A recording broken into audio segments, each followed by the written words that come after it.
Both of our countries are innovation leaders when it comes to the Cleantech industry. Canada and Switzerland share a strong and diverse commercial relationship in trade, research, investment, and innovation. The Cleantech industry is highly strategic. So where are your customers?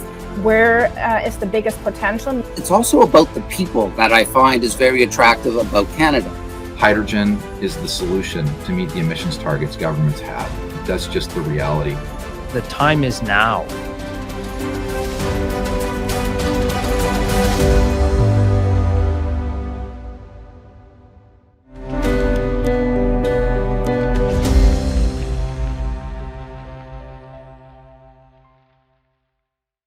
My name is Gabriel. I'm president of Swiss Cleantech, a business association focusing on energy and climate with members from all different industries and all different company sizes. I will guide you through the session as your moderator. I would like to make it as interactive as possible. We really want to generate value for you, so please use these opportunities to ask the questions that are relevant for you. We will also include some polls, some surveys to make sure we also understand your needs and get your opinions. Yesterday, the panel on day one showcased the Swiss and the Canadian innovation ecosystem, highlighting the differences between the two countries. Switzerland, a little bit more bottom-up approach. Canada, to a certain extent, more top-down view on what industries could really develop, could really need to be developed. But we also recognize that there are quite a lot of similarities between the two countries, which is not really a surprise because there is quite a lot of collaboration already ongoing, and there is a good reason why Switzerland and Canada partnered for today's summit. So this second day is more about the business aspects of Cleantech collaboration. It's about business best practices, it's about opportunities in Swiss and Canadian Cleantech markets. And this is why, after some opening remarks and two keynotes by high-level representatives of Switzerland and Canada, we will have companies and associations sharing their experience with us, experience of what it means to enter a new market, experience of what it means to cope with specific challenges of Switzerland and Canada. This whole session is then followed by parallel breakout sessions, bringing together companies and researchers in promising cleantech sectors. And I was really impressed yesterday. I attended one of these breakout sessions, and it really led to connections between Swiss and Canadian people. So this summit definitely creates valuable relationships and a lot of collaboration and business potential. So it's about networking. This whole summit, it's about networking. It's about bringing people together that see an added value in collaboration. So take advantage of these networking opportunities on that platform. This platform, it's not like Zoom or Google Meet. It's a little bit different. But you can actually interact with each other. You can send messages to other participants. And that's why I would also remind you to check the message icon in your lobby. Maybe you have already received a couple of messages. And then you can interact with each other. At first sight, an event like this, maybe many people don't really see what is all behind. It was a huge and complex project to put this program together, to find the right speakers, to brief them. And this is why there have been quite a lot of people involved. This summit has been jointly organized by the Swiss State Secretariat for Education, Research and Innovation, the Swiss State Secretariat of Economic Affairs, the Embassy of Switzerland in Canada, Global Affairs Canada, Innovation, Science and Economic Development Canada, and the respective embassies in Bern and Ottawa, with, and this is not to underestimate, the invaluable support of InnoSwiss, the innovation agency in Switzerland, the Switzerland Global Enterprise, the Swiss National Science Foundation, and last but not least, the National Research Council in Canada. So I hope I was more or less complete on that one. Otherwise, feel free to edit maybe come up with additional elements at the end of the session. A summit like this, including and addressing so many business people and so many opinion leaders in Cleantech, deserves a lot of attention from the top of the organizing countries. This is why I now have the honor to pass the word to Minister Ing. She is Minister for International Trade, Export Promotion, Small Business and Economic Development in Canada. And with that function and with that background, I think she is ideally positioned to to set the scene and to share some impressions with her, and also to share her expectations with us. So I'm looking forward to her opening remarks. Mr. Ing, the floor is yours. Thank you for that introduction, Fabian. I also want to thank the Swiss Cleantech Association for all of the terrific hard work and your leadership. Hello, everyone. Bonjour à tous et à toutes. I'm really thrilled to join you virtually, and particularly my good friend, Switzerland's Federal Counselor for Economic Affairs, Education and Research, His Excellency Guy Parmelin, and to welcome you to the final day of the Swiss-Canadian Cleantech Innovation Summit. This summit is a testament to the relationship between Canada and Switzerland and our shared values as we invest in green innovation for sustainable recovery and for our future growth. Canada and Switzerland share a strong and diverse commercial relationship in trade, research, investment and innovation. Le Canada et la Suisse partagent des relations solides et diversifiées en matière d'échanges commerciaux, de recherche, d'investissement et d'innovation. Canada is always happy to collaborate with Switzerland, a country that has been ranked as the world's most innovative for the last 11 years. Last year alone, the value of Canada-Switzerland trade was $14.2 billion, making Switzerland one of Canada's 12 largest trading partners.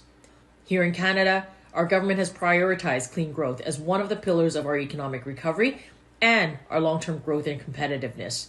Since 2015, we've invested more than $100 billion towards climate action and clean growth. This includes more than $2.3 billion to support Canadian clean tech firms start up, scale up, and to access new markets. And in our last federal budget, we announced an additional $17.6 billion towards a green recovery. So in the last 6 years, Canada's clean tech exports have increased by 27%. So there's clearly a need and an appetite to stimulate inclusive economic growth through investments, regulatory frameworks, and policies that support clean technologies. Today, you'll hear from Ben Nyland. He's the CEO of Canada's Loop Energy, a company based in British Columbia that designs and manufactures fuel cell technology that increases fuel efficiency by up to 16% and exports across Europe. You'll also meet Depsis, one of Switzerland's most innovative leaders in the energy market. Co-founder and CEO Michael DeVivo will speak during the Smart Grids and Energy Storage session. Their platform, GridEye, helps energy grid managers with real-time data and insights. These are just a couple of great examples of how innovative clean tech exports can support our shared recoveries while creating jobs and economic growth. Merci. Thank you for taking the time to come together, to share your expertise, and to explore new opportunities with each other. Your innovation and collaboration will lead the way in our pursuit of a more sustainable future and will set both of our countries up for a strong recovery. Before I turn it over to my Swiss counterpart, His Excellency Federal Councillor Parmelin, I want to thank all of you and I want to wish you another productive day. Merci beaucoup. Thank you, Minister Ing, for your clear statements, not only on the importance of cleantech for your government, but also on this was actually surprising to me, as I have not been involved in the relationship between Canada and Switzerland, on the already diverse relationship between Switzerland and Canada. And I think this strong relationship is a very promising fundament for even stronger collaboration in the cleantech area, which is actually the goal of today's summit. So not only for Canada, cleantech is a priority, also for Switzerland. One of the global as one of the global innovation leaders, this industry also plays a crucial role in my home country. And this is why I'm now really happy to hand over the word to Federal Counsel Guy Parmelin. He's the head of the Federal Department of Economic Affairs, Education and Research. So also ideally positioned to give an even stronger emphasis on Cleantech and the collaboration between our two countries. You might have heard that Guy Parmelin is corona positive. And of course, also in Switzerland, the isolation rules, they of course apply for the members of our government as they apply for everybody. But this message, his message was fortunately already recorded last week, so he was able to share his view on Cleantech and the collaboration between Canada and Switzerland. Guy Parmelin, the floor is yours. Dear Honourable Minister Eng, distinguished guests, ladies and gentlemen. Thank you, Honourable Minister Eng, for this introduction. I also have the honour to welcome you all to the second day of our Swiss-Canadian Cleantech Innovation Summit. It is another great opportunity to deepen our bilateral ties. In particular, we want to do so in the Cleantech area, a future-oriented and innovative business field across the whole economy. From my personal point of view, respecting and appreciating nature is of utmost importance. Most of my professional life, I have been a wine grower and as such dependent on nature and the environment. The Cleantech solutions in our countries make a crucial contribution to preserve both. They are able to do so thanks to innovative technologies that allow us to preserve our environment in a sustainable manner and thus combating climate change. Therefore, I am proud to witness that we seek to deepen our collaboration in this important area further. Our bilateral economic relations have always been strong. In 2021, bilateral trade in goods amounted to 7 billion Swiss francs, or over 9.5 billion Canadian dollars. Cross-border investments are very important as well, with Switzerland being among the top 5 investors in Canada. Both of our countries are innovation leaders when it comes to the Cleantech industry. International collaboration plays a crucial role in these success stories. Today, you will learn more about business practices, investment opportunities, and the development of the Swiss and Canadian Cleantech sectors. You will also hear about market entry strategies and the latest market trends and opportunities from a hands-on perspective.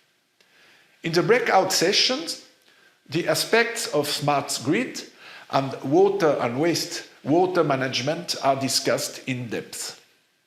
I hope that this summit will enable many future collaborations between Swiss and Canadian researchers and business practitioners. I wish you an inspiring second day of this summit and express my gratitude to all. Thank you, dear Federal Counsel, for your motivating words and also your personal view on climate and environment. I know with your professional background, you have a special relationship to environmental protection and climate change. After these two opening remarks showing the importance of today's summit, let's get a little bit more specific on what Cleantech means for Switzerland and Canada. What are the success factors that make Switzerland and Canada important players in the global Cleantech industry? What is the role of the government? What is the role of the private sector? These are the questions that we would like now to elaborate a little bit more into detail. We start with State Secretary for Economic Affairs of Switzerland, Marie-Gabrielle Ineichen-Fleisch. She has been in the function since 2011. Previously, she was, for example, ambassador and delegate of the Federal Council for Trade Agreements. So she knows the importance of international collaboration, actually the topic of today, quite well. She studied law and holds an MBA of INSEAD Business School. In her spare time, she enjoys climbing, of course, in the Swiss mountains, something for sure she has in common with many Canadian people as well. And who knows, maybe today's summit will lead to an invitation to once also explore the Canadian mountains. State Secretary, the floor is yours. Honorable Deputy Minister Morrison, distinguished panelists and guests, it is my pleasure to welcome you at today's business panel, and I would like to thank you, Fabianette, very much for your very kind introduction and your invitation to go to Canada for mountain climbing. That's certainly something I'll think about. As our Federal Councillor Guy Parmelin has just mentioned in his opening remarks, our bilateral economic ties are very strong. We look forward to deepening them in the Cleantech area even further. Therefore, I am delighted to be part of this high-level panel today and to share with you my thoughts on the Cleantech industry from an economic perspective. As you know, the Cleantech industry is highly strategic because thanks to its advances, we can address the pressing challenges of our times. First and foremost, the Cleantech industry makes a vital contribution to combat climate change and thus to maintain biodiversity. But Cleantech is actually much more than developing sophisticated technologies enabling a sustainable use of resources. Cleantech also stands for important values we apply on a daily basis, namely saving our scarce resources and carefully preserving our ecosystems. The Cleantech industry covers a broad spectrum. You have heard yesterday about hydrogen technologies and sustainable building technologies. And today, the breakout sessions will discuss the topics of smart grids and energy storage, as well as water and wastewater management. In this panel, you will learn from business insights into Cleantech. Business leaders will discuss what challenges and what opportunities they are facing in the respective Swiss and Canadian Cleantech markets. Let me give you a quick overview of Switzerland's Cleantech sector. Switzerland is actually, together with Canada, one of the world leaders in Cleantech. In the Global Cleantech Innovation Index, both Switzerland and Canada rank among the top 10 countries, boasting important innovations and advances in Cleantech. The past development has been equally impressive. Looking back at the past 20 years, the Swiss Cleantech sector's added value almost doubled from 16.6 million Swiss francs in the year 2000 to 30.8 million in 2018, which corresponds to almost 5% of our nation's GDP. In the jobs market, the numbers are impressive as well. The Swiss Cleantech sector's employment rose from about 130,000 to more than 200,000 full-time equivalents in Switzerland in the past 20 years. So what are the success factors driving Cleantech in Switzerland? It is, first of all, the framework conditions. The framework conditions for Switzerland as a Cleantech location. They are a stable political environment, together with a business-friendly climate and a strong innovation setting. All of this provides favorable conditions. Switzerland started with a Cleantech master plan back in 2011, which laid the foundation for successful Cleantech developments in our country. This Cleantech strategy, adopted by our Federal Council, led to numerous activities in the public and in the private sectors. While this strategy was pursued separately until 2019, Cleantech measures are now holistically integrated into existing strategies, like the Foreign Economic Policy Strategy and the Sustainable Development Strategy. Switzerland continuously explores how to expand and deepen collaborations with key economic partners, including Canada. This is also true for international collaborations in Cleantech. The Cleantech Innovation Summit today is an excellent forum for this, especially because Switzerland is an export nation with a high degree of internationalization. Through its foreign economic policies, Switzerland also contributes to a sustainable development, both domestically and in its partner countries. It supports the application and development of globally recognized standards for the protection of the environment, biodiversity, human rights, and workers' rights. In its 2030 Sustainable Development Strategy, the Federal Council shows how it intends to implement the Sustainable Development Goals. both in Switzerland and in the context of its activities abroad. Access to sustainable and modern energy is essential in this regard. Against this background, Switzerland is keen to deepen its bilateral collaborations with Canada in the cleantech sector even further. I am convinced that many fruitful collaborations will result from today's summit in both business and research, and will lay the foundation for a sustainable and innovative cleantech future. Thank you very much for your attention, and I very much look forward to the next speakers. Thank you very much. Then I would like to hand over the word to David Morrison. He is Deputy Minister of International Trade. And prior to this role, David was in the foreign and defense policy domain. He was advisor to the Prime Minister and also personal representative of the Prime Minister for the G7 summit. So he also is quite experienced in international negotiations and international collaboration and international trade. He holds a master's degree of philosophy in international relations from the University of Oxford and a bachelor's degree in history from Yale University. So he has a very diverse background. And I think especially relevant for today's summit is David also has ties to Switzerland, as he served as director and member of the executive board of the World Economic Forum in Geneva from 1995 to 1999. In that role, he was responsible for the program of the annual summit in Davos, so he probably also knows the Swiss mountains quite well. And we are looking forward to his thoughts on cleantech and Canada. Deputy Minister, the floor is yours. Well, thank you very much, Fabienne, and good morning to everyone on the Canadian side, and good afternoon to everyone on the Swiss side.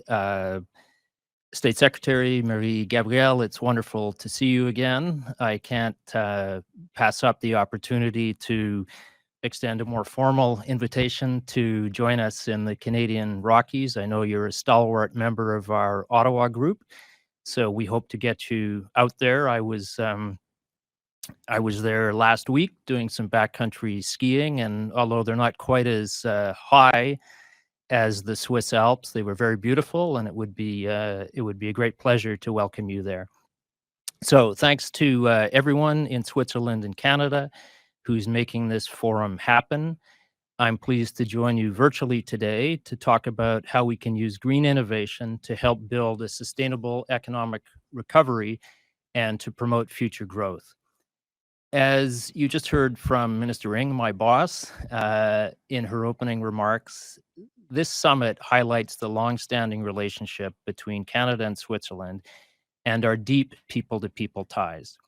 In fact, Canada hosts the 5th largest Swiss diaspora in the world. In the last few weeks, this forum has become even more relevant than any of us could have imagined. The transition to clean energy will help reduce dependence on Russian oil and gas in Europe, including in Switzerland. Allow me to simply state the obvious. The unprovoked invasion launched by President Putin on February 24th and our response to it are creating economic shocks that are already leading to disruptions in our global trading system. And those disruptions are above and beyond those we have all experienced because of the COVID-19 pandemic. So that's our current backdrop as we consider how to develop clean energy and, of course, how to fight climate change in this very disruptive time. The good news is that we all share the same goal. As Canada's G7 Sherpa, I want to highlight that the G7 leaders are committed to delivering a green transformation and clean energy transition. We know we have many partners across Europe and around the world that are working to do the same. We know we have a particularly strong partner in Switzerland, including through your support of the Paris Agreement. Canada is committed to meeting its 2030 Paris Agreement targets and to achieving net zero emissions by 2050. The government of Canada is taking strong action to fight climate change while accelerating Canada's path to a 100% net zero electricity future. One of the ways we are doing this is by putting a price on carbon. It's widely recognized as the most efficient way to reduce greenhouse gas emissions while also driving innovation. And this is important because innovation, particularly in the clean tech sector, is key to building back better post-pandemic. In Canada, clean technologies are a key part of promoting sustainable economic growth and will continue to play a critical role in our transformation into a low-carbon economy. Canada believes that the key to building a more resilient, sustainable, and competitive future is to focus on building an innovative economy powered by green jobs. Canadian clean tech companies punched well above their weight internationally. For the 5th year in a row, at least 11 Canadian companies were named to the prestigious Global Clean Tech 100 list. Many of these companies are home to world-leading fuel cell and hydrogen technology. The topic of hydrogen in Canada is closely linked to our oil and gas sector, which we need to decarbonize. This has led to some advanced carbon capture and storage solutions, along with a very solid regulatory framework. I believe there is a lot of scope for cooperation in this area, including for large emitters or investors from Switzerland. I understand there was a great breakout session on this topic yesterday, and Canada would be delighted to see some of those discussions continue. Of course, all of these technical solutions require energy, preferably renewable energy. Renewable energies have their own challenges due to their intermittent character. I hope that today's breakout session, the one that's already been mentioned on smart grids and energy storage, will give our innovators a chance to exchange and work together to bridge the transition to clean energy. And I know that many Canadian firms see Switzerland as a vibrant and growing gateway to expanding clean growth business and pursuing innovation partnerships across Europe. Switzerland has shown some eye-opening clean tech examples, including how to build a hydrogen trucking system that could be used as a model for similar initiatives in Europe. To all the Swiss clean tech innovators here today, our embassy in Bern, which is headed by my friend and former colleague Patrick Whitman, who's with you today, that embassy can offer your advice on how to tap into our support network and help you invest in Canada. With a stable economy, Canada is considered a destination of choice for clean tech investment. Supported by our governments, a deeper collaboration between our businesses, academia, and researchers is a win-win. Your innovation and collaboration will help build a more sustainable future and will set both our countries up for a strong recovery. I look forward to hearing more from the panelists here this morning. Merci beaucoup. Dear Deputy Minister, thanks a lot for this inspiring and quite important words. I think all Swiss politicians attending the sessions, they were really happy to hear that you see Switzerland as a vibrant and strong gateway to Europe. I think this is our ambition, and it's good to hear that you already have this perception. And I'm sure this summit will lead to a lot of additional collaboration between our two countries. We will hear you again, our State Secretary and the Deputy Minister, at the end of this session with some closing remarks. We would then like to understand what were the takeaways of today's discussion. What do they plan to do maybe different based on the experiences of the entrepreneurs, of the companies, of the associations, on the business associations? And I'm looking forward also to these final closing remarks by these two high-level representatives. I now would like to hand over the word to Maike Althaus. She is Executive Director of the Canada Cleantech Alliance, and she will go a little bit more into detail what Canada's cleantech sector is all about, what the key challenges are of the companies. Maike is a pioneer in cleantech. She has been working in the global cleantech sector for over a decade. In 2011, when many people didn't even know what the cleantech sector is all about, she joined a global wind company that had just set up their North American operations in Montreal. So she knows the challenges of her members, of the companies firsthand.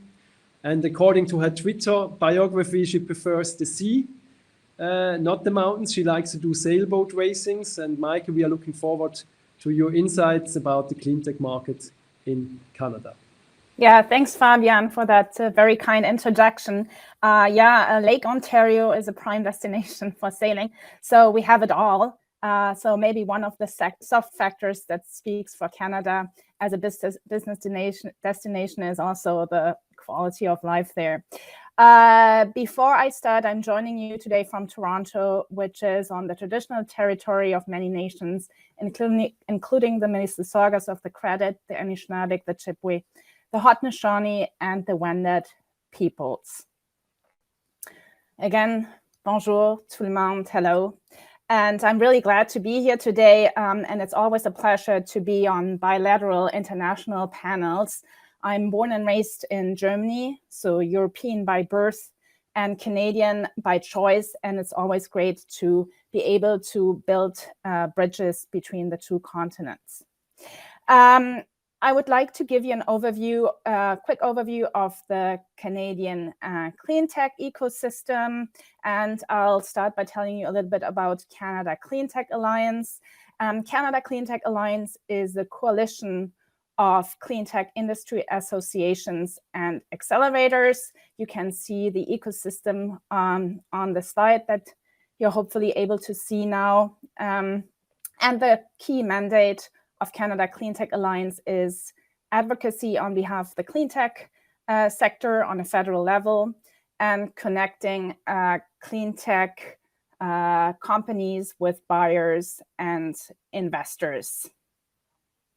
So far about the mandate, a little bit more about what the cleantech landscape looks like in Canada, which you can see on the next slide. So the strongest provinces in terms of cleantech, this is measured by GDP contribution, are Ontario, followed closely by Quebec, British Columbia, and Alberta. Or if you take the prairies, so Alberta, Saskatchewan, and Manitoba together, they are also a big part of the Canadian cleantech ecosystem. To understand the pie chart here, you have to know that Ontario is almost 2.5 size of Switzerland, and 40% of Canadians live in Ontario. So you have to also see, where Canadians live and what the most industrial areas and hubs are to understand that. And with that, maybe let's go to the next slide. So what are the key opportunities in Canada? I think Canada is very strong when it comes to carbon capture, utilization, and storage, hydrogen, anything really contributing to decarbonizing heavy industry. It's a government priority, supported by the Strategic Innovation Fund. There are other areas such as the electric vehicle supply chain. We have the minerals here. We have manufacturing capabilities. And based on these already existing Canadian strengths, the Smart Prosperity Institute, in collaboration with the Transition Accelerator and the Pacific Institute for Climate Solutions, have just published a report called Canada's Future in a Net Zero World, Securing Canada's Place in the Global Green Economy. It's really brand new, a few days old, and they've been looking at what are the Canadian strengths and where are we going in the future. And it's a little small here, but you can see that they pointed out that there's huge potential in the manufacturing of medium and heavy duty zero emission vehicles, green chemistry for biofuels, plastics, and net zero fertilizers, carbon capture, utilization, and storage, and direct air capture, of course, hydrogen, alternative proteins is a field with big potential, structural timber, just to name a few. So I think the Cleantech sector in Canada looks bright and has great potential. Canada ranks 4th on the global Cleantech innovation index, and 13 Canadian companies were included in the Global 100 Cleantech list for 2022. Yeah, with that, I'll conclude, and I think we'll get the chance to discuss a little further later. Thank you very much, Maike, for this description of why Cleantech is such an important element of the economy in Canada. I think you also mentioned this whole ecosystem elements, and we will get back to that later on, how you actually develop this ecosystem that make Canada so competitive. Now it is up to me. I somehow changed my role a little bit from a moderator now to a speaker. I would also like to share some information with you regarding Cleantech in Switzerland. Our State Secretary already described quite detailed what the importance is and what kind of policies actually support entrepreneurs with a Cleantech approach. However, there are 1 or 2 elements that I would like to add to that. On the next slide, you basically see that Cleantech, in the definition we have, is quite an important pillar of our economy. It accounts for around 211,000 jobs, as it was mentioned before, around 5% of GDP. But even more important, it's one of the industry sectors that is really growing a lot, and actually also has a lot of potential for the future, and where growth is directly linked to solving some of the main challenges we have, like, for example, climate change. So what are key elements of the Swiss Cleantech industry?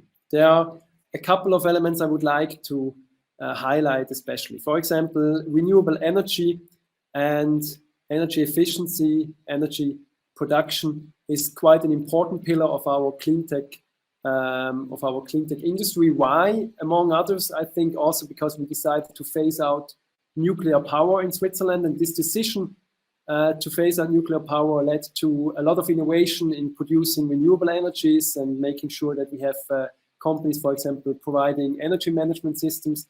So there was a policy, a political decision, a bold decision that led to a lot of new innovation in Cleantech, especially in the field of renewable energy and distribution. A second pillar I would like to mention is resources, accounting for renewable energy, for example, is accounting for one third of all Cleantech classified companies in Switzerland. Resources as a second pillar, topics like recycling, for example, but also circular economy is important a lot. Switzerland implemented quite early on policies that made recycling valuable. So we used to be world champion in different reuse of materials in recycling, and especially the field of circular economy is getting a lot more attention across all different industries. Companies are thinking about how to reuse their material, make sure that they can actually make use of existing materials and use them over and over again, extend life cycles. So this is a second pillar, a second very strong growing pillar that I would like to highlight. And then third, last but not least, mobility. For example, electric mobility. This is also due to the policies we have in Switzerland. It's getting more and more important. We have a rising share of e-mobility, providing solutions, energy management systems that I mentioned before, that make e-mobility quite attractive. But also other forms of CO2 neutral mobility, like hydrogen mobility, as it was mentioned at the beginning. This is also a growing sector where we can see that like a new ecosystem is developing with infrastructure, with production of hydrogen for mobility applications. Export markets, on the next slide. On the next slide, you see that Europe is currently the most important export market for Swiss cleantech-based companies, but more and more the US, but also Canada will grow in its importance. And we hope that after this session, Canada will then even show up more, even bigger on that map. And but it's clear that the Swiss market is too small to develop a successful business. So our companies, they need to be export-oriented. And finally, let me conclude with an overview of the Swiss ecosystem on the last slide. Here, what I basically would like to mention is this importance of having different players doing their part. Like we have, for example, full-scale test facilities in Switzerland that allow companies to conduct tests, mobility labs, smart living labs, where you can actually test new technologies under normal living conditions. We have smart city labs where new applications for cities are going to be tested and under real conditions, but also a rising number of associations bringing together industry players and also representatives of the government to find the best solutions. We have incubators, quite a lot of famous and internationally renowned academic institutions like the EPFL or the ETH, the Federal Institute of Technology, and then like international organizations based in Switzerland, like for example the UN Environment Program or also the UN United Nations Industrial Development Organizations. So this whole cleantech ecosystem plays also a crucial role in Switzerland, and there we can maybe even learn something also from the Canadian approach, where the state also tries to connect all the different dots. So after this more generic view on what is cleantech all about and why it is important for Switzerland and Canada, let's get a little bit more specific. Let's get to the business cases that we would like to see more often. What are the challenges in entering new markets? What are the characteristics of Switzerland and Canada from an entrepreneur's point of view? And to answer these questions, we invited two business leaders to present their experience. We're going to start with Ben Nyland. He is president and CEO of Loop Energy. And as president and CEO of Loop Energy, he strategically guides the company's vision to design and manufacture fuel cell solutions for the commercial vehicle industry.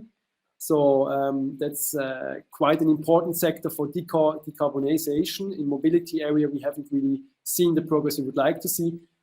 And Ben was appointed as president of Loop Energy in 2015 and chief executive officer in 2016. Under his leadership, and I think this is important to know and understand, Loop Energy has grown its operations internationally, so he knows what it means to expand to new markets. And he also guided Loop through the IPO process in 2021, raising around $100 million on the Toronto Stock Exchange, which is really, really impressive. One of the largest IPOs so far. I would like to end the introduction with a statement of Ben on the question why he joined Loop Energy. He said in an interview, "Once I retire, I want to look back and see a meaningful impact by the work that I have done. That's why I turned my attention to clean energy and joined Loop when it was still a science project." It's a really impressive story from a science project to an IPO. Ben, we are very much looking forward to your thoughts and your experiences. Fabian, thank you for that introduction. If I could just have someone confirm that I can be heard. It looks like I'm still muted on my screen, but that means I can be heard. Excellent. Thank you very much, Fabian, for that great introduction. Just a quick point of clarification. Our IPO was actually raised 100 million Canadian. 100 million US would have been exceptionally impressive as well. Just as a public company, I like to make sure that we have all of the accuracy. Thank you for the opportunity to present here today. I really appreciate it. Loop has very much been working on becoming a contributor to the European clean tech market over the last 2 years. We actually have some direct connections to Switzerland, starting with one of our advisors, Jacques Escoulier, who was the chairman and CEO of WABCO. He calls Switzerland home in his retirement, and fantastic contributor. And two companies, one that I'll mention later is going to be bringing their products to Switzerland over the next little while. And the second one, we actually announced today that we have our first Swiss customer. So I'll talk about that a little bit later on. Quickly, just about Loop. As Fabian mentioned, we're a fuel cell company. For those who don't know what that means, fuel cells produce power. In our case, we use hydrogen to produce that power, and so it's zero emission power, and we focus on commercial vehicles. So the commercial vehicles that we power go down the road, and the only thing that they emit is a little bit of water vapor. So this is a really good benefit of having fuel cells on board, and the reason that we focus on commercial vehicles is because they're very well suited to the commercial vehicle market. Whereas batteries can be more difficult. While batteries are great for some vehicles, as vehicles get larger and have more cargo requirements and have to go longer distances, the amount of batteries can become quite heavy and the recharging times can become too long. And so commercial vehicles look for a different type of application. Loop Energy is a little over 20 years old. We really started our commercialization process just a few years ago. That first 15 years was developing and protecting the technology. It's well protected. And so now we're growing very quickly. On the strength of the IPO last year, we grew from 40 employees at the beginning of the year to 90 employees where we sit today, and we continue to grow. We now have customers from Europe to North America to Asia, both in China and outside of China, and so really experiencing a great deal of growth. Our products deliver a benefit to customers. We have up to 16% better fuel efficiency than our competitors' fuel cell products, up to 90% more power, and that comes from a 10 times benefit in uniform current density, which is a very technical term, but it just leads to a better, more sustainable operating environment in our fuel cell systems. You can see on this slide here the buildup from our core technology eFlow through to our product lines. Our main product line that we're selling today is our Loop fuel cell module. That is what we put into the vehicles and in different applications to provide the zero emissions power. We have a growing footprint in Europe, key customers developing from the UK to Slovakia. We have sales and service based out of Italy, and a growing footprint, which, as I mentioned, includes Switzerland. We're adding customer service throughout Europe over the next year, and we'll actually be establishing our first physical location. Europe has become probably the most important main market for us. Before COVID, China was really the fastest growing fuel cell market, but during COVID, the European Union really realized how important zero emissions is, and now the initiatives we're seeing are causing this market to grow extremely rapidly. So what's bringing us to Europe? Hydrogen is the solution to meet the emissions targets governments have. That's just the reality. And as a result, the vehicle sectors, both bus and truck, are starting to transition to fuel cells. There are quite good battery electric designs, but fuel cells are really going to be a requirement for those markets to scale. And our benefits are being recognized by the OEMs building these vehicles, and a lot of opportunities to power applications. I mentioned one of the companies that will be bringing their products to Switzerland. You can see this bus pictured on the right-hand side is from a company in Slovakia called Mobility and Innovation. We just announced on Tuesday that they've successfully certified a minibus that uses Loop's 30 kilowatt fuel cell system. And so as part of the bringing that product to market, they'll be doing a tour of Europe, which will include a stop in Switzerland in the coming months. So very excited about this bus hitting the road in Europe and the opportunity for it to grow and expand the zero emissions footprint in Europe. The challenges of hydrogen adoption in Europe, I think, are clear for those who are watching. We need to scale hydrogen production. There's a shortage of hydrogen infrastructure, and we need more hydrogen in place. The great news is in the commercial vehicle market, hydrogen infrastructure can be captive for fleets, and so it allows a more rapid scale up of that market. We're establishing regional partnerships right now to help make that happen. We want to be part of the solution. So as market trends go, we're seeing a lot of growth in the European market interest in hydrogen. There's a significant amount of financing flowing into the production and distribution of hydrogen, which is key. our focus over the next years is to establish key partnerships with companies in Europe, and we're doing that. Companies like Mobility and Innovation out of Slovakia, and like the one I'll talk about in a moment with Switzerland.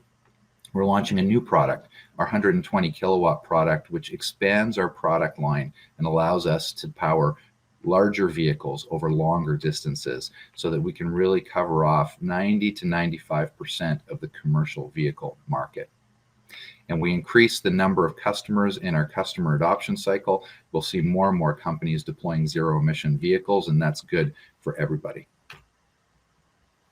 I mentioned that we have a customer, our first customer in Switzerland. We just announced this morning by press release, Inachan AG develops and manufactures stationary power systems for homes. This is actually a new market for Loop. As I mentioned, we're focused primarily on the commercial vehicle market, but we do have companies come to us who have applications where our products fit well.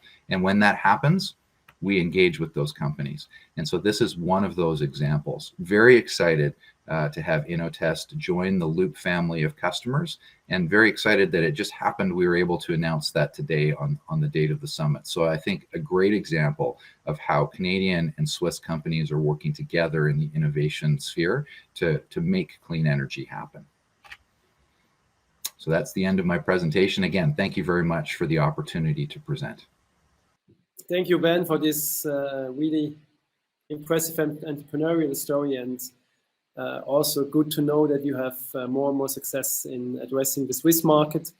I was somehow blown away by the fact that you can actually cover 90 to 95% of the market with your products. So this is definitely a huge lever that you have with your product portfolio to decarbonize this mobility market.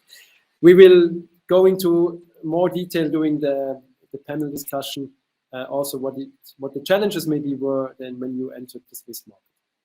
We now go on with our second business leader, with Peter Tisevich. Peter is the head of Core Energy Recovering Systems. That's a subsidiary of the Swiss-based Zender Group. Zender Group, via this acquisition, has gained access to the Canadian market and acquired the company recently. Core develops and manufactures products to improve the indoor air quality while reducing building energy requirements. So sustainable building, one of the topic of yesterday's breakout sessions as well. And the company is also involved in the supply of hydrogen fuel cell humidifiers for the renewable energy sector. So it's a really core Cleantech company contributing a lot to cleaner markets and less energy consumption. Peter has held CEO and COO, president and vice president positions with growth-oriented and early-stage alternative energy and technology companies. So he really knows the Cleantech industry quite well. He has been involved in quite many entrepreneurial adventures. To recharge his energy, he enjoys skiing with his family and kayaking and hiking. So the mountains, they are really, really popular today, as we heard. And on LinkedIn, Peter points out that he loves the challenge of developing companies that aim to make a social or environmental impact. So he's somebody who does not only want to see the business success, but also the environmental and social impact. And this is actually why we invited him for today's Cleantech Summit. So Peter, I'm very much looking forward to your experiences. Hey, thank you.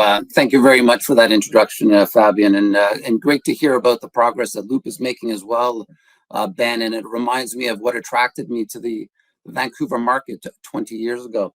So it's a pleasure to talk about Cleantech and innovation today with you. It's also a pleasure to represent the Zender Group and Core Energy Recovery Systems, and it's really an example of how Cleantech innovation happens between countries and companies. So Zender Group is a Swiss-based company, as Fabian mentioned. It's based in Gronischen, Switzerland, just slightly west of Zurich. And it has a history that actually dates back to 1895, with early roots actually in motorcycle manufacturing. And it's another example of an entrepreneurial company that's innovative, that's always changing, that pivoted to getting involved in making home radiator heating products. and eventually evolved to making air handling and ventilation systems. Now, Core is a wholly owned subsidiary of the Zender Group, and Core is based here in Vancouver, have about 100 employees, and our focus is on making polymeric membranes that are used in heat exchanger cores that are sitting on top of air exchangers or air handling systems that you would see on the roof of a building. Our membranes are also used in fuel cell humidifiers that you would see applied in fuel cell applications such as cars, material handling systems. This group is quite impressive. We have 3,500 employees worldwide, 33 locations, 16 plants, and together we're really making change and making an impact into the world and in the environment. What is exciting about our business, and I'm going to focus a little bit on our products that are used in construction and building, is that it really responds to meeting some industry challenges.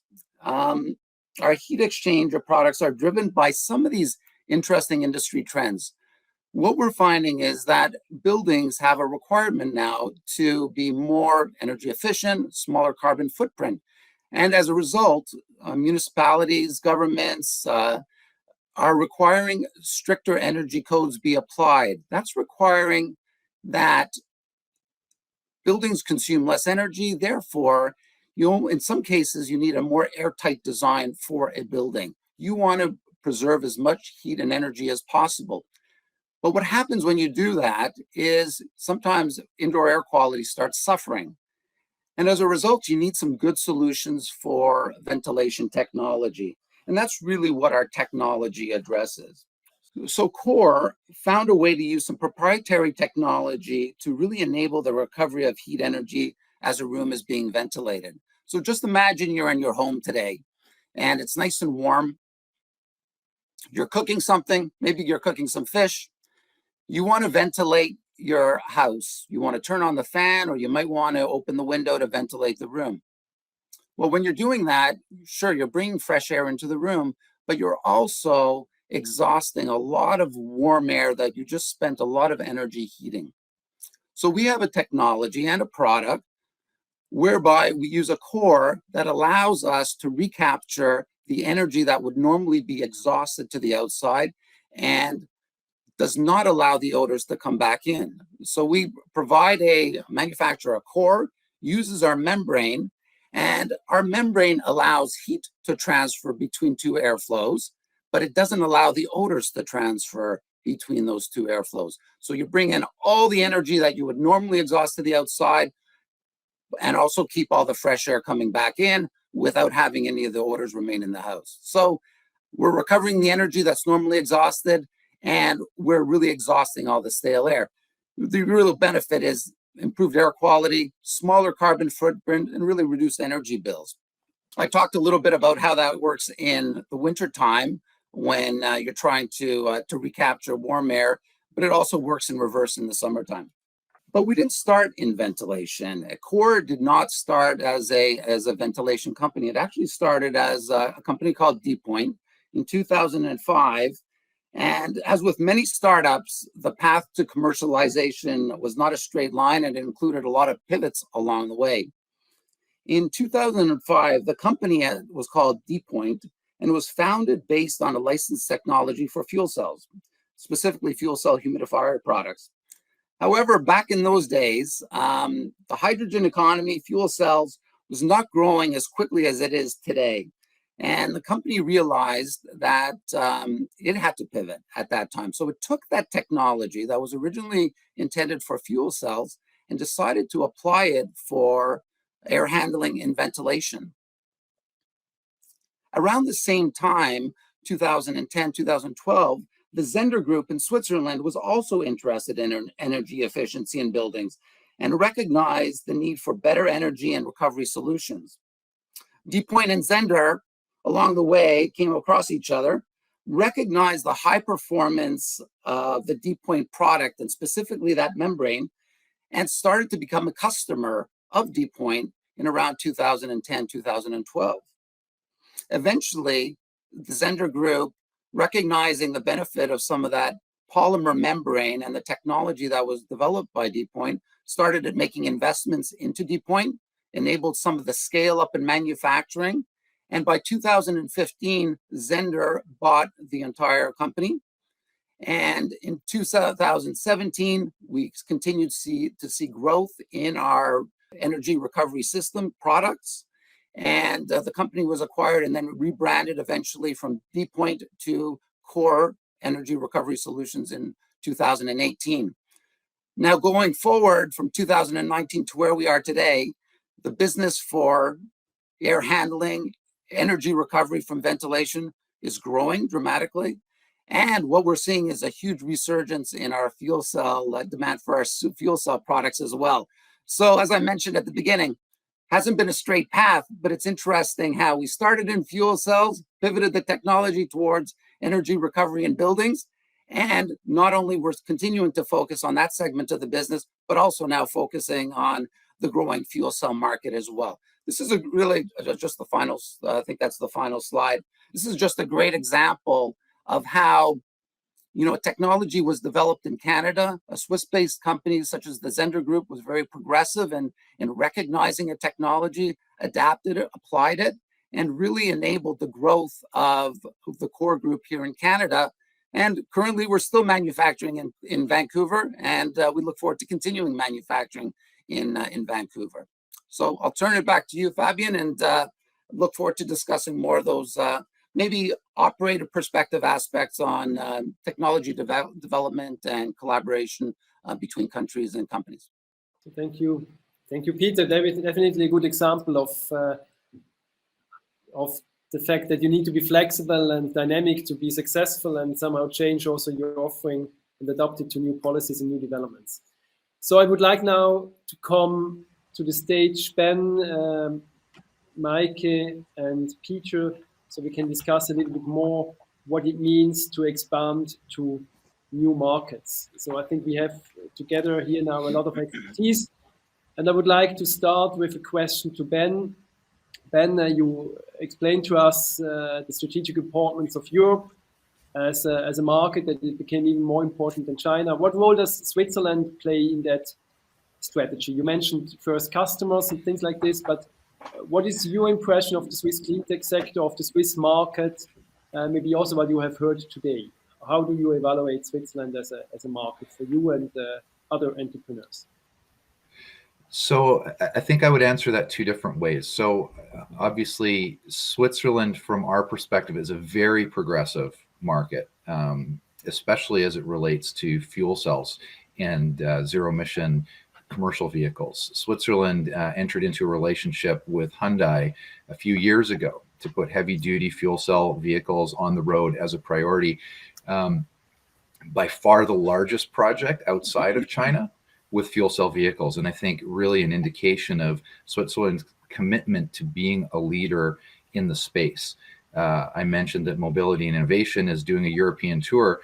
It only has 4 stops officially, and one of those is Switzerland. There are obviously a lot of opportunities to make stops across Europe. There are a lot of countries, a lot of locations, and I think it's very telling that a company like Mobility and Innovation that's rolling out their first fuel cell vehicle is going to Switzerland as one of the 4 stops as they go.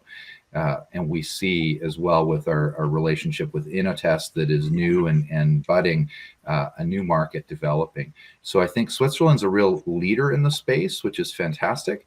It's obviously not one of the biggest markets in Europe. So as the markets develop and that sort of thing, there will be larger markets, but it's a very important relationship for Loop to have as we move into Europe, because we do see Switzerland being very progressive in terms of their implementation and wanting to be a leader in deployments.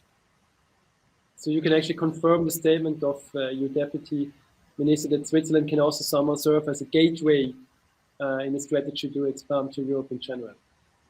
No question. Good to know. Thanks. Then, Peter, when we come to Canada as a cleantech market, I mean, you have been quite long being active in Canada.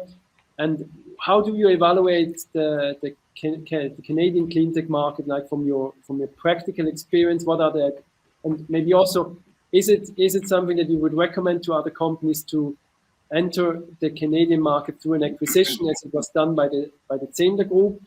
How do you see that? I mean, the Canadian market and also the strategy that the Zender Group actually took.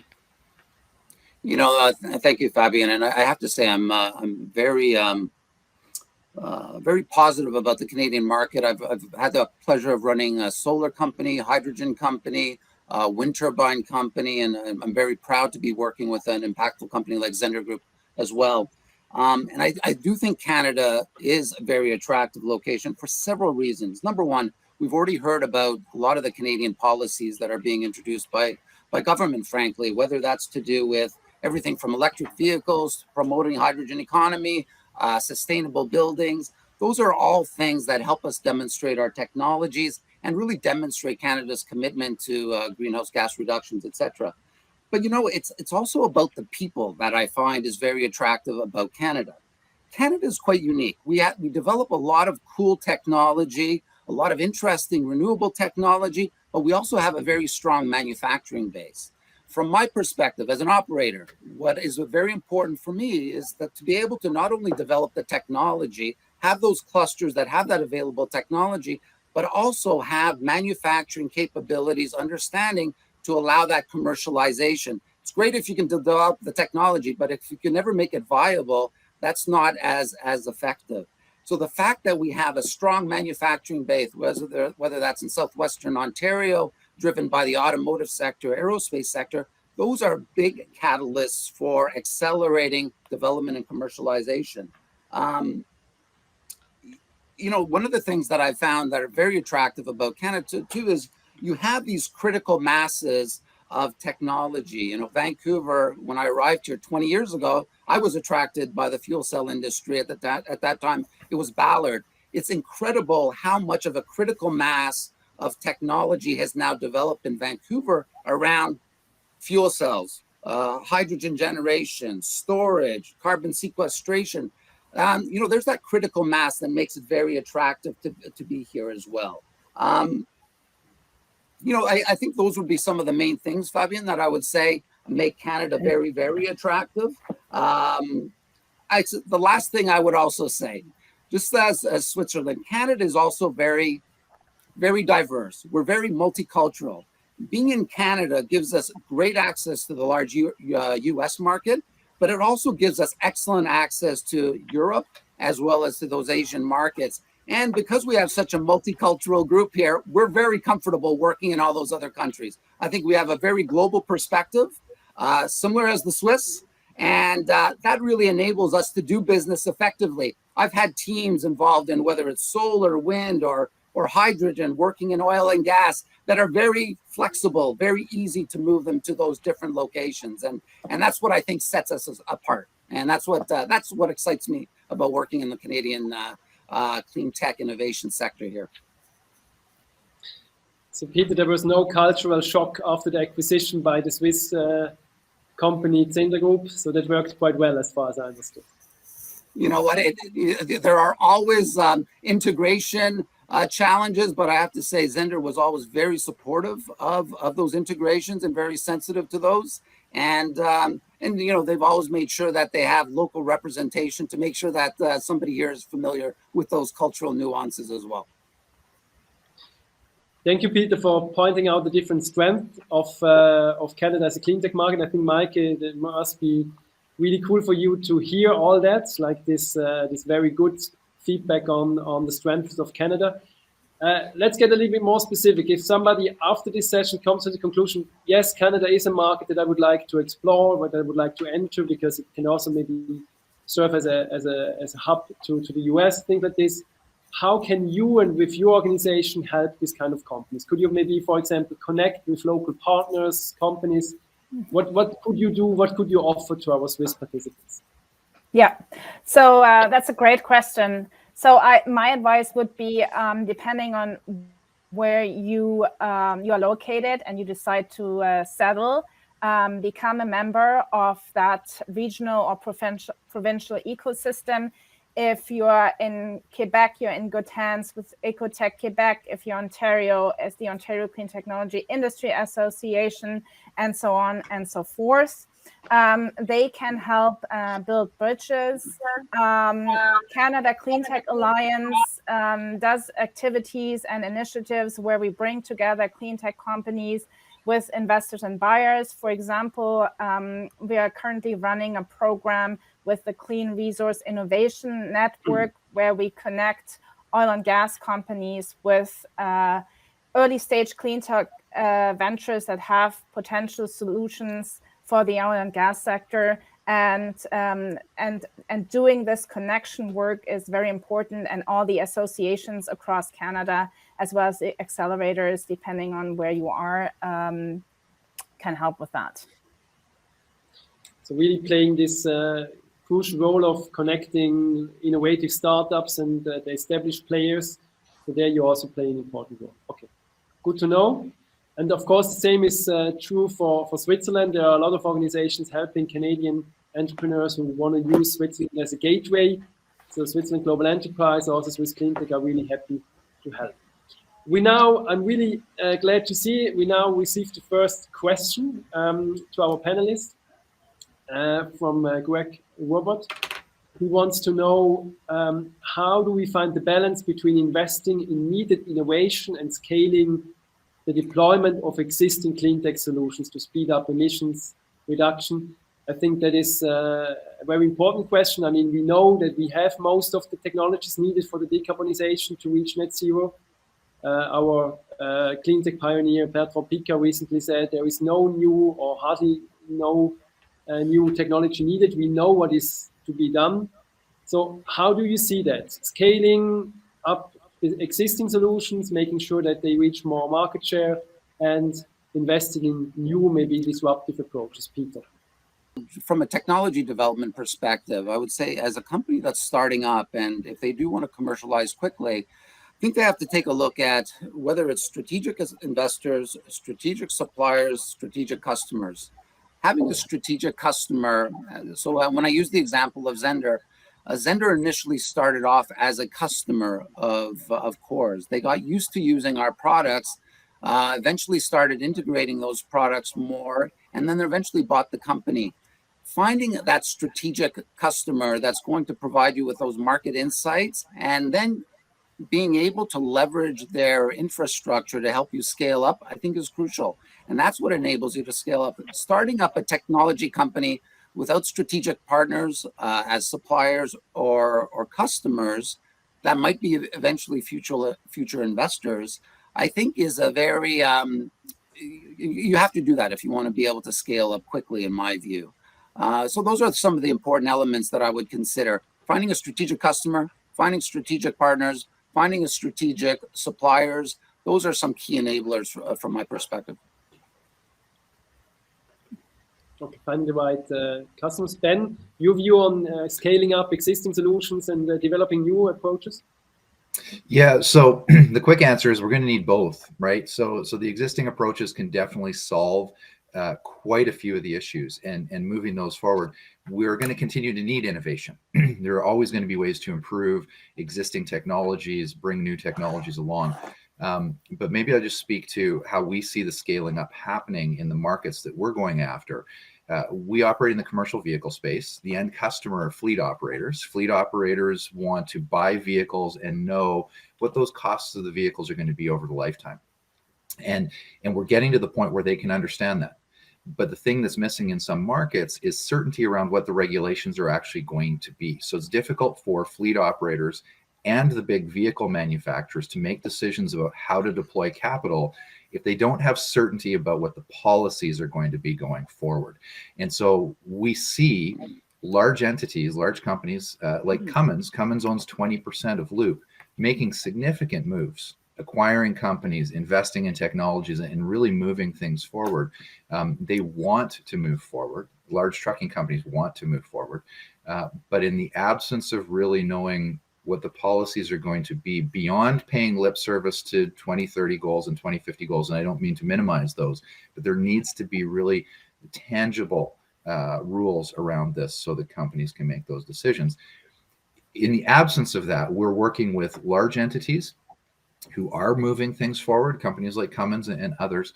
But where we really see significant activity is in the smaller, more nimble organizations like Mobility and Innovation that I mentioned. They manufacture a smaller number of vehicles. They're able to move more quickly. They can get excited about a market that might be 100 or 200 vehicles a year. And so we're working with both of those sets of customers to move things forward. And the smaller vehicle manufacturers are a little bit more innovative. The larger vehicle manufacturers are the ones that really have the ability to move the needle, but they have to deploy significant amounts of capital, and they need to know what the future looks like a little more clearly than what they can see right now. Just to add to what Ben's comments were, in the early days, I was involved in wind power and also in solar, and we saw how government policy can either hurt or help the solar industry. A lot of people invested in solar in Ontario, for example, and feed-in tariff policies changed on that. In Europe, there was a big push for wind turbines, especially smaller wind turbines. The government of the day potentially changed their policy towards a feed-in tariff. So that has a big impact on a lot of these emerging technologies. And I think we need to be aware of that. I think the climate in Canada especially has changed recently, and in the world, where there now is more of an emphasis and more encouragement and more stability around these technologies, just if for any other reason, just because of the urgency now. Thank you, Pete and Ben, for these thoughts on the importance of having the right policies, having the right customers, but also this growing market demand and the ability and the willingness of the large organizations to really move the needle. Michael, maybe one last statement from your side regarding scaling up and at the same time making sure that there is enough innovation for new technologies. Yeah, so I agree with Ben and Peter that we need both. We often think, we are good with early stage clean tech companies and we need to focus on helping companies scale up. I don't think that is actually true. I think we need to continue doing both. And I would like to point out the role governments play. And when I say governments, I mean on a provincial and federal level in Canada, to set these important market signals and to provide certainty. That is very important and can be done through public procurement, through loan guarantee programs. And I think we really do need government to help the sector flourish here and to leverage the huge potential. And this is also one of the reasons why this summit was co-organized by businesses, industry association, and the government together. With that, I would like to also introduce like a kind of a closing round with the panelists, Peter, Ben, Mike. If there is a certain willingness of an entrepreneur to now say, okay, I would like to go to Canada or I would like to go to Switzerland, what is your main recommendation to these people? What is the key success factor that you think they need to take into consideration? I would say you need to really take a look as to where you want to go, because Canada is huge and regionally very diverse. So where are your customers? Where is the biggest potential? Maybe also look at these market signals. So government support and policies, where are they most favorable? Because it differs from province to province. In a federal system, probably similar to Switzerland as well. And then, start building these relationships with the ecosystem that I pointed out beforehand, and that can really help you make connections to both government entities, potential partners, etc. Thank you. Ben, your main advice? Expanding to new markets? Yeah, so I would say as an entrepreneur, the most important thing is to be market driven. And so finding the customers, the partners, that's what needs to drive the decisions. There's no question, I can't speak to Switzerland, there's no question in Canada there's significant government support, which is extremely helpful, but can't be the driver to the decisions. So this is something at Loop we did very early on. We talked to the customers, we understood the need. And so I would make decisions about where you're establishing business based on how it helps your business, how it moves you forward in a fundamental way. Yeah. Very short, Peter, your last statement. Thank you. You know, I would agree. You know, pick your locations. Don't all come to Vancouver. Our ski lift lines are long enough. But I would also say, you know, where's a good mix of industry, academia, and where are you going to find your people and your talent, depending on what technology you're developing, and be very selective and talk about that with other business leaders in the tech community to see what makes the most sense. I would close on that. So really be market driven and understanding the markets. Thanks a lot, Peter, Ben and Mike, and I wish you continued success with all your endeavors and organization businesses, and looking forward to maybe also once meeting you in person. Thank you very much for your insights. Thanks, Fabian. Now we come to an end of this session. We also got your feedback on the most important challenges. Quite interestingly, in the Swiss cleantech market, it's about regulation and recruiting and access to capital. In Canada, it's also about regulation and recruiting of skilled employees. So these are two of the main topics. And I'm looking forward to the closing remarks of our two representatives of the government. First, I think it will be Madame Ineichen-Fleisch, who's going to start with her closing remarks and takeaways. What are things that she learned from today's discussion? What are elements that she would like to focus on in the future? Well, thank you very much. And first of all, I would like to thank all the participants and the panelists for the extremely interesting insights. It was very, very interesting to listen to Loop Energy, Core Energy Recovery Solutions, and to the statement of also for the Canadian Cleantech Association, and of course your comments on the Swiss Association. And I think I take mainly two takeaways with me. The first one is, and I love to hear that, of course, is that the private sector plays a crucial role. Of course, government has its role to play. And when I read about regulation, that this is one of the main concerns, I understand that this might be the case. What we try to do in Switzerland, of course, is to try to keep the markets and the framework condition as open as possible. And also in order to enable cooperation between companies through, across different countries, like the example of Zender very well showed. I think that was a very telling experience there. So I think I like, of course, to hear that. I know the problem of recruitment. This is not only in this area, this is also in other sectors, an issue with the demographic challenges we all are facing. I think that might probably become even a little bit more a challenge in the future. But what I think is really necessary is to have the private sector. It has to be market driven. Somebody also said that the private sector plays the main role, and the government has to make sure that this atmosphere and this system is as conducive as possible for markets and for businesses to be able to do what they think is the right thing to do. The second comment is about innovation. And there too, I think what we have seen is that there is this combined knowledge of scientists, entrepreneurs, investors, and there too, what the government can do is to make this ecosystem as open and as fluid as possible.